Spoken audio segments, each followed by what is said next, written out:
Good morning, नमस्कार, सत श्री अकाल। आ गए हम फिर से लेके मैथ दशमलव भिन्नों का क्लास 2.3 और हो सकता है कि ये आपका आखिरी क्लास हो। इसमें कुल 14 क्वेश्चन है और सारे क्वेश्चन यूपीएसआई में पूछे जा चुके हैं एक से ज्यादा बार। हम पहले देखेंगे कॉन्सेप्ट, उसके बाद सॉल्यूशन। जिनको आता है वो फास्ट ट्रैक पे लगा के देख सकते हैं, जिनको नहीं आता बिल्कुल बेसिक से बातें होंगी। अगर आप पहली बार देख रहे होंगे तब भी सीख जाएंगे। तो जैसा हमने पहले बात किया था कि 1 से 20 तक स्क्वायर तो सबको पता होना चाहिए। अब पहला क्वेश्चन एसएससी 2007 में पूछा जा चुका है। हमारे पास मल्टीप्लाई के टर्म में कुछ मल्टीप्लाई के केस में कुछ टर्म है और पावर में पॉइंट लगा हुआ है। तो भाई क्वेश्चन शुरू करने से पहले देख लीजिए कि अंदर की वैल्यू क्या एक जैसी बन सकती है, क्योंकि देखिए सारा क्वेश्चन इमेजिन पे है। अगर आप सही से इमेजिन कर लेंगे तो समय बच जाएगा। अगर आप यहाँ इमेजिन कर सकें कि अगर यहाँ 16 है और यहाँ भी 16 बना दिया जाए तो बेस और बेस बराबर हो गया, बीच में मल्टीप्लाई लगा है तो घात आपस में जुड़ जाएंगे, पावर आपस में प्लस हो जाएंगे। ये फंक्शन हम यहाँ लगा सकते हैं। अगर आपने सही इमेजिन किया तो आपको पता होना चाहिए कि 256 स्क्वायर होता है किसका? 16 का। 16 का स्क्वायर क्या होता है? 256। अब अगर सेम टू सेम वैल्यू यहाँ पे पुट करें तो 256 की जगह हम लिख सकते हैं 16 का स्क्वायर और इसका होल स्क्वायर है 0.16 इनटू में 16 के पावर 0.18। अच्छा, स्क्वायर का स्क्वायर मल्टीप्लाई, अगर मल्टीप्लाई करो तो 16 के पावर कितना बन गया भाई? 0.32, 16 दूना 32 और इनटू में 16 के पावर 0.18। अब देखिए अगर आपने पहले ही सोचा था ये वाला फंक्शन तो मिल गया आपको, यानी आधार और आधार बराबर है और बीच में गुणा का निशान, तो घात आपस में क्या होंगे? प्लस हो जाएंगे। तो हम इसे लिख सकते हैं 16 0.232 प्लस में 0.18। आई होप कि आपको प्लस तो करने आता होगा। 16 के पावर में कितना आ गया? 0.8210, 0 हाथ में लगाया, 3 1 4 1 5 लिख सकते हैं। अच्छा, 16 के पावर अगर पॉइंट के बाद 0 है तो इसकी कोई वैल्यू नहीं, और 0.5 को आप क्या लिख सकते हो भाई? 0.5 को आप 1/2 लिख सकते हो, और 16 को अगर 1/2 के टर्म में तोड़ो या 2 के पावर में लगाओ तो 4 का स्क्वायर क्या आएगा? 4 का स्क्वायर 16 बनेगा, 2 से 2 कैंसिल आउट, 4 के पावर 1 कितना आया? 4। ठीक है, ये रहा आंसर। देखने में थोड़ा सा लंबा जा रहा है, लेकिन अगर आपको तरीका पता रहेगा तो यहाँ पे इतना लंबा कैलकुलेशन करने की आवश्यकता नहीं पड़ेगी। यहीं पे काम खलास हो जाएगा इसका। कैसे? यहाँ देख लिया 16, तो ये भी बनेगा 16 के फॉर्म में।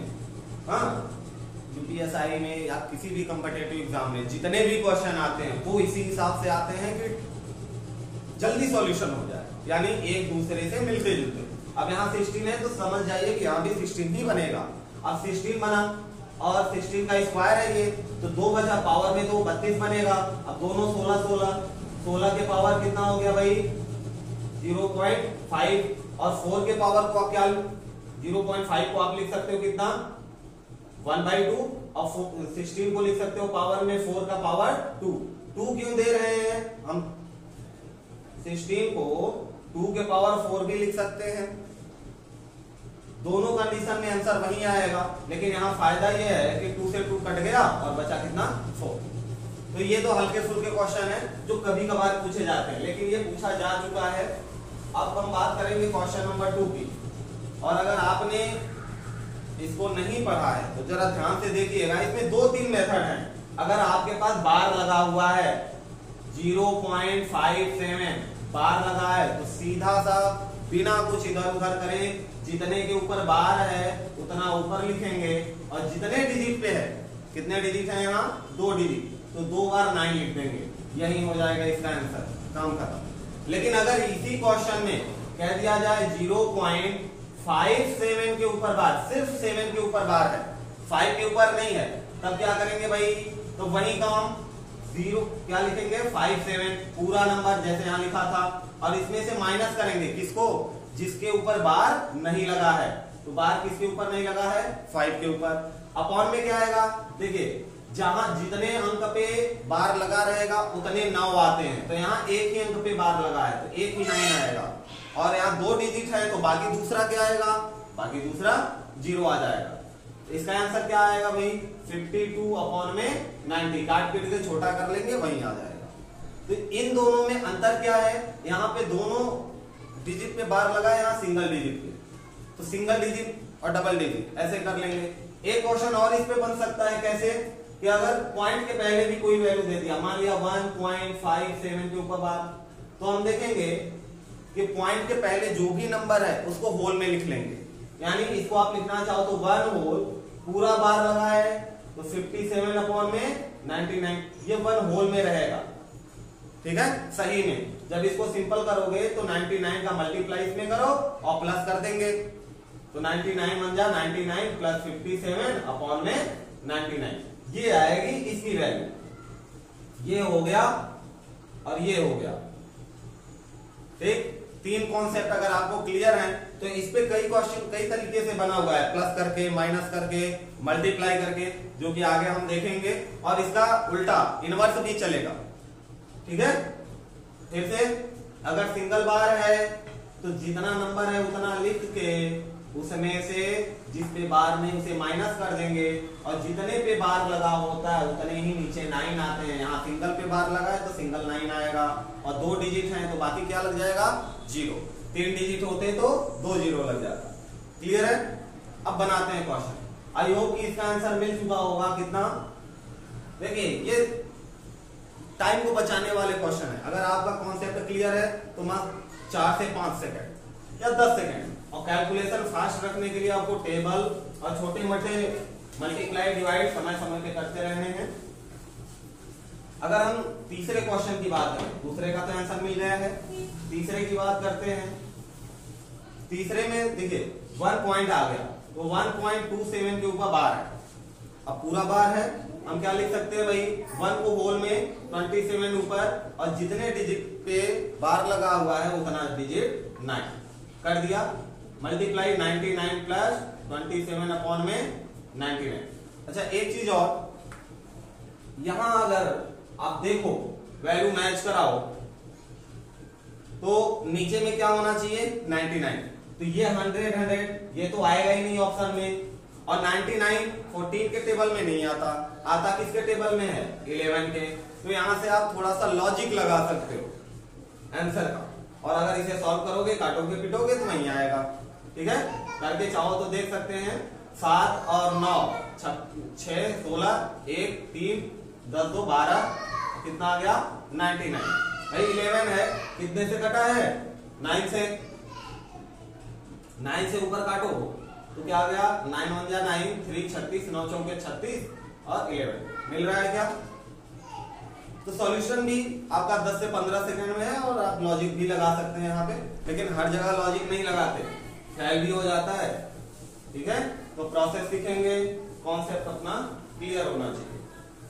अगले क्वेश्चन की बात करें तो सेम टू सेम, लेकिन यहाँ पे हमने थोड़ा सा अलग लिया है कि पॉइंट के पहले भी है और पॉइंट के बाद बार भी नहीं लगा, यानी क्वेश्चन आपका 2.136 के ऊपर बार है, तो आपको पता है कि 2 होल में चला जाएगा पॉइंट के पहले, बाद वाला जितना लिखा है वो ऊपर रहेगा 136 अपॉन में कितने 9 वही 2 9, क्योंकि 2 के ऊपर ही बार लगा, इसके ऊपर बार नहीं लगा तो ये क्या लग जाएगा 0 लग जाएगा, और माइनस में क्या आएगा तो जिसके ऊपर बार नहीं लगा होता वो माइनस हो जाता है। ये कॉन्सेप्ट अभी अभी हमने देखा था। अगर आपको ये छोटी सी चीज दिमाग में सेट हो गई तो 4 नंबर आपके कर लो भाई 135 अपॉन में 990। आपको पता है इन दोनों का मल्टीप्लाई और प्लस, तो मल्टीप्लाई करोगे 2 का 0 में 9 दूना 18 का 9 दूना 18 19 बटे 990, काट पीट लेंगे। हाँ भाई यहां से भी लॉजिक लगा सकते हो। देखो या तो 27 थोड़ा मुश्किल लग रहा है, ये नहीं, ए और डी में से बन सकता है, ए और डी में से। चलो प्लस करते हैं भाई, प्लस कर लिया 8 और 3 8 3 11 1 9 1 10 1 11 1 1 1 2 990। लास्ट में 5 है, लास्ट में 0 है, 5 से काट के छोटा कर लेंगे। आई होप ये आंसर आएगा इसका। क्यों आएगा? क्योंकि 0 कट जाएगा, वहां पे वैल्यू छोटी हो गई, ऊपर में वैल्यू बड़ी है। यहाँ देखिए आंसर में वैल्यू छोटी है, नीचे वैल्यू बड़ी है, तो वो आंसर नहीं होगा, क्योंकि यहाँ ऊपर की वैल्यू न्यूमरेटर ज्यादा है, डिनोमिनेटर कम है। यहाँ से लॉजिक वाली जो चीज होती है देख लेंगे। और ये तभी कर सकते हैं जब आपने प्रैक्टिस किया हुआ है। जो प्रैक्टिस नहीं किया है वो अंधेरे में तीर मारे, और जिसको अंधेरे में तीर मारना है वो फालतू समय व्यर्थ कर रहा है यहाँ पे। अब यहाँ पे है एक छोटा सा क्वेश्चन, 1/11 किसके बराबर है, आपको बार में बताना है। तो भाई यहाँ भी लॉजिक लगा सकते हैं। ये देखो, ये तो आंसर है। ये आया कब होगा? नीचे अगर 11 है तो नीचे हमें क्या बनाना होगा भाई? 99। या तो 9 रहे, या 99 रहे, या 999 रहे, या फिर 9 के साथ 0 भी लगा रहे, कोई दिक्कत नहीं। लेकिन यहाँ पे 11 है तो चांस क्या बनता है? 99 आने का। और 99 कब आएगा? जब 9 से मल्टीप्लाई नीचे और 9 से मल्टीप्लाई ऊपर। क्या आ गया? 9/99। आपको पता है नीचे में 2 बार 9 आने का मतलब है 2 डिजिट पे पॉइंट और उसके ऊपर बार, 0.09 के ऊपर बार।